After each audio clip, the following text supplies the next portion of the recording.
فیصلہ کرنا ہے کہ پہلے رزق معنوی تناول فرمائیں اور پھر رزق مادی. یہ آپ کا اختیار ہے کہ آپ جس کو انتخاب کریں. صلوات پڑھیں محمد اعوذ باللہ من الشیطان الرجیم. بسم اللہ الرحمن الرحیم. الحمدللہ وکفا وسلام علی عبادہ الذین اصطفی واللہ علی آدائہم الاشقیاء وصلی اللہ علی محمد وآلہ الطیبین الطاہرین. اما بعد فقد قال اللہ تبارک وتعالی فی کتابہ المجید وفرقانہ الحمید وقولہ الحق. بسم اللہ الرحمن الرحیم. وللہ علی الناس حج البیت من استطاع الیہ سبیلا من کفر باللہ فإن اللہ غنی عن العالمین. صلوات پڑھیں محمد وآلہ. بہت ہی مبارک اور مسعود موقع ہے.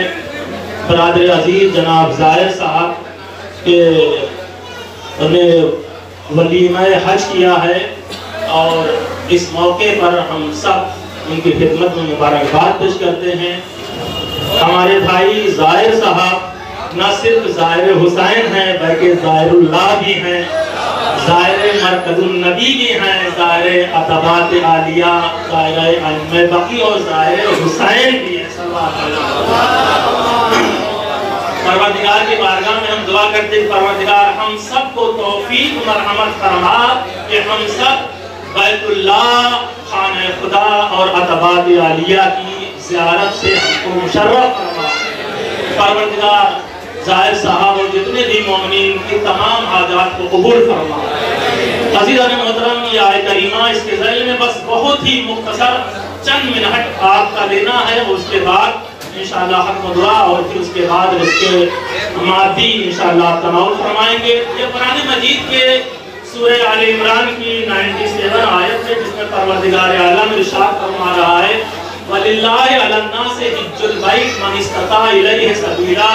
اور اللہ کے لیے لوگوں کے اوپر جو مستطیع ہیں، جن کے اندر استطاعت پائی جاتی، جن کے اندر قدرت پائی جاتی، جن کے اندر توانائی مالی پائی جاتی ہے، جن کے پاس پیسہ ہے، ان کے لیے ضروری ہے، واجب ہے، فرض ہے کہ وہ حج کریں. اور جو اس کا انکار کرتا ہے تو اس کا نقصان خود اس کے لیے ہے. اللہ ان تمام چیزوں سے بے نیاز ہے. صلوات پڑھیں محمد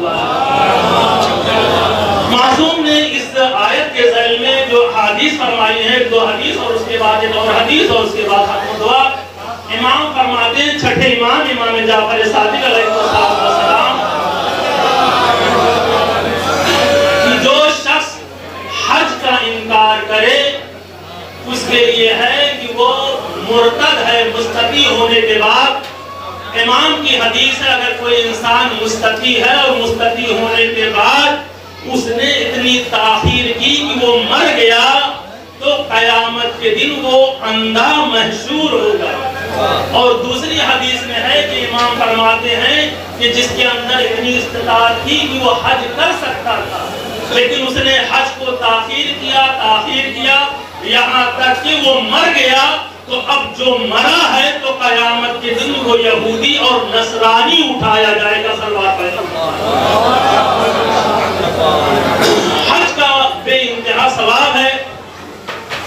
حدیث ہے سرکار رسالت مآب حضرت محمد مصطفیٰ صلی اللہ علیہ وسلم اور اس کے علاوہ امام باقر اور امام جعفر صادق علیہ السلام سے بھی یہ حدیث مروی ہے. بنی الاسلام علی خمسۃ اشیاء. اسلام کی بنیاد 5 چیزوں پر رکھی گئی ہے. علی الصلاۃ والزکاۃ والحج والصوم والولایہ وما نودی بشیء کما نودی بالولایہ. اس کے بعد راوی فرماتا ہے کہ مولا ان میں سے سب سے افضل کون سی شے ہے تو امام نے فرمایا الولایہ. صلوات پڑھیں. اسلام کی بنیاد 5 چیزوں پر ہے. اسلام کی اساس ارکان اور بنیاد 5 چیزوں پر ہے. نماز پر ہے اور اس کے بعد نماز کے ساتھ انفاق کرنے پر ہے اور اس کے ساتھ ساتھ حج کرنے پر ہے اور روزہ رکھنے پر ہے اور اس کے بعد ولایت ہے. اور یہ آپ دیکھیں تعجب کی بات ہے کہ یہ 4-5 بنیادی چیزیں ہیں جن کے اندر ارتباط پایا جا رہا ہے، ربط پایا جا رہا ہے، تعلق پایا جاتا ہے۔ آیت اللہ ناصر مکارم شیرازی اس کے ذیل میں فرماتے ہیں کہ 5 طرح کے ارتباط ہیں اس میں جو پائے جا رہے ہیں۔ نماز وہ ہے جس میں مخلوق کا خالق سے ارتباط پایا جاتا ہے۔ مخلوق کا خالق سے ارتباط دیکھنا ہے تو نماز کو دیکھیے، اور اگر انفاق کو دیکھنا ہے تو اس میں مخلوق کا اس کے مخلوق سے ارتباط پایا جاتا ہے۔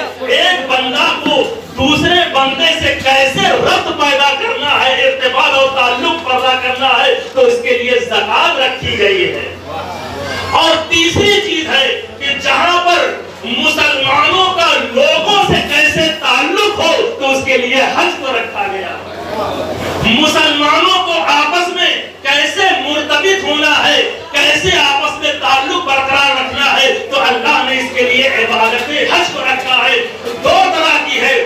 حج جو ہے، جو مالدار ہیں ان کے لیے اللہ نے خانہ کعبہ کے حج کو رکھا ہے، جو فقیر ہے ان کے لیے نماز جمعہ کو رکھا ہے۔ دونوں جگہ ارتباط ہے۔ وہاں پر ان لوگوں کے لیے ہے جو ساری دنیا سے آ رہے ہیں کہ مسلمانوں سے آپس میں ارتباط رکھیں، ایک دوسرے سے ملیں، ایک دوسرے کی پریشانی کو پوچھیں، اگر کوئی محتاج ہے تو اس کی مشکلات کو حل رکھیں۔ یہ حج کا فلسفہ ہے۔ اور نماز جمعہ ہے کہ جس میں 5.5 کلومیٹر کے دائرے میں جتنے مومنین ہیں وہ ایک جگہ اکٹھا ہونے کے بعد ایک دوسرے کی مشکل کو سمجھے۔ اور معصوم فرماتے ہیں جو فقیر ہے ان کا حج نماز جمعہ ہے۔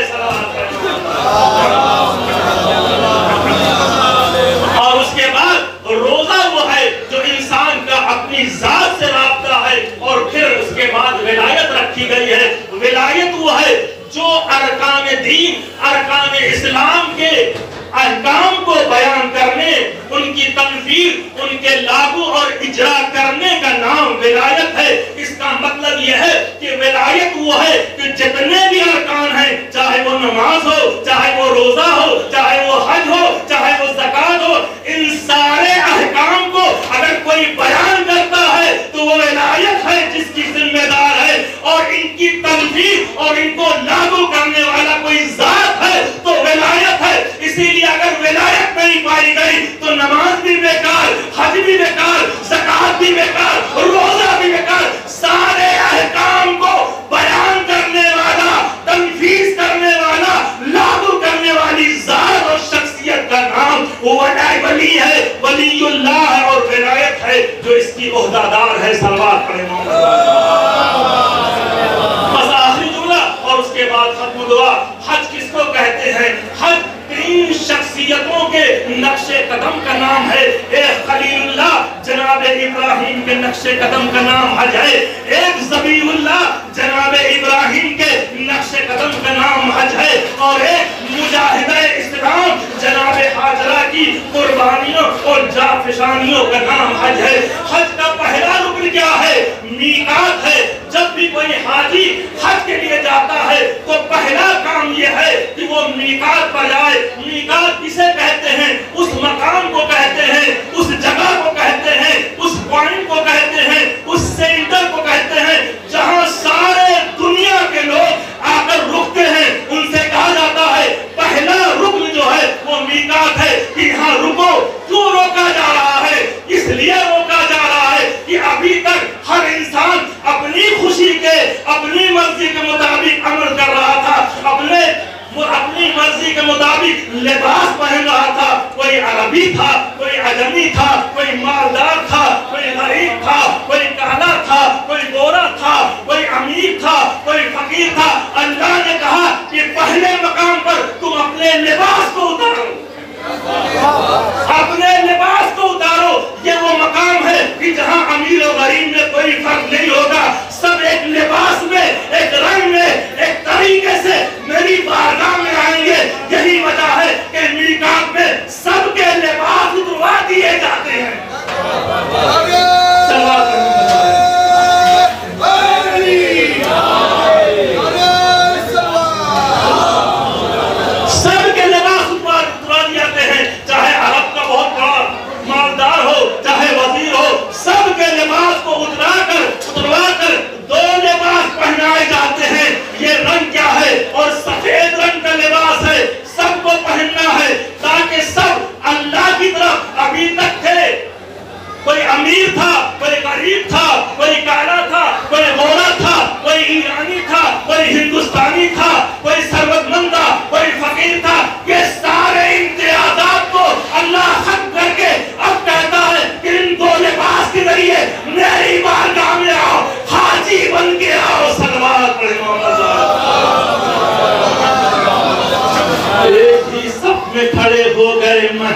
حیات، نہ کوئی بندہ رہا اور نہ کوئی بندہ رواج، یہاں پر کوئی تفریق نہیں ہے، سب میری بارگاہ میں ایک انداز میں آؤ، کوئی امیر کوئی مالدار کوئی سخی کی ضرورت نہیں ہے، سب ایک طرح سے آؤ اور حاجی بن کر آؤ۔ اور عزیزان گرامی، پھر دوسرا مقام وہ ہوتا ہے کہ عرفات کا مقام ہوتا ہے، جہاں پر اللہ نے حکم دیا ہے کہ جاؤ عرفات میں وقوف کرو تاکہ اللہ کی معرفت حاصل کرو۔ عرفات اللہ کی معرفت کا نام ہے، اور اس کے بعد جب عرفات میں وقوف کر لیا، اللہ کی معرفت حاصل ہو گئی، تو اب کہا مشعر کی وادی میں جاؤ۔ مشعر کی وادی میں کیوں جا رہے ہیں؟ کیا کام کرنا ہے؟ رات بھر کچھ کنکریوں کو کچھ پتھروں کو چننا ہے۔ یہ پتھر کیوں چنے جا رہے ہیں؟ اس سے شیطان کو سنگسار کرنا ہے۔ صلوات پڑھیں محمد وعلی محمد۔ اور یہ مشق کرائی جا رہی ہے، یہ پریکٹس کرائی جا رہی ہے، یہ تمرین کرائی جا رہی ہے کہ دیکھو ان پتھروں کے ذریعے سے، اور یہ پتھر بھی محدود ہیں معدود ہیں، 7 طرح کے پتھر لینا ہے، اور پہلے دن پہلے سب سے بڑے شیطان کو مارنا ہے۔ عزیزان گرامی، یہ کیوں مشق کرائی جا رہی ہے؟ یہ اس لیے کرائی جا رہی ہے کہ اس کے ذریعے سے انسان اپنے نفس کے شیطان کو مار سکے۔ صلوات پڑھیں۔ تو یہ حج وہ ہے، بہت ساری باتیں ہیں، بس یہی پر ہم اپنے مطلب کو تمام کر رہے ہیں کہ حج وہ ہے جو حج کرنے والا ہوتا ہے، اللہ کی بارگاہ میں اس کے اوپر اللہ کی رحمت اس کے شامل حال ہوتی ہے، اور جو بھی حج کرنے والا عمرہ کرنے والا ہوتا ہے، جو بھی دعا کرتا ہے، اللہ اس کی دعا کو قبول کر لیتا ہے، اس کی حاجتوں کو قبول کر لیتا ہے، اور وہ اس کو یہ اختیار ہوتا ہے کہ قیامت کے دن لوگوں کی شفاعت کرے۔ اور روایت میں ہے کہ اگر حج کے دوران کوئی انسان مر جاتا ہے تو اس کے سارے گناہ معاف کر دیے جاتے ہیں۔ صلوات پڑھیں محمد وعلی محمد۔ الہی بحق الزہرا و ابیہا و بالہا و بنیہا والسر المستودع فیہا بعدد ما احاط بہ علمک۔ پروردگار ان اسماء مبارکہ کا واسطہ، پروردگار ہماری اس محفل نورانی کو قبول فرما، پروردگار حاضرین کی تمام حاجات کو قبول فرما، پروردگار برادر عزیز جناب طاہر صاحب کی توفیقات میں اضافہ فرما، ان کو صحت و سلامتی پورے عمر میں فرما، ان کے بچوں کا سایہ ان کے سروں پر قائم و دائم رہے، ان کے بچوں کے رزق میں اضافہ فرما، پروردگار حاضرین کی تمام حاجات کو قبول فرما، ہم سب کو تمام آفات و بلاؤں سے محفوظ فرما، پروردگار جتنے بھی مومنین جہاں کہیں بھی شیان حیدر کرار ہیں، ان کی جان مال عزت آبرو کی حفاظت فرما، ان کو حج و زیارت سے مشرف فرما، مقامات مقدسہ کی حفاظت فرما، خصوصاً شہزادی زینب و جناب سکینہ کے روضے کی حفاظت فرما، ائمہ بقی و جناب فاطمہ زہرا کی روضے کی تعمیر کی سبیل فرما، علماء عاملین مراجع کرام کا سایہ ہمارے سروں پر برقرار رہے، منتقم خون حسین امام زمانہ کے ظہور میں تعجیل فرما، اور ہم سب کو امام کے ناصر و مددگار میں شمار فرما۔ آخر میں دعائے فرج پڑھ لیتے ہیں۔ بسم اللہ الرحمن الرحیم اللہم کل ولیک الحجت ابن الحسن صلواتک علیہ وعلا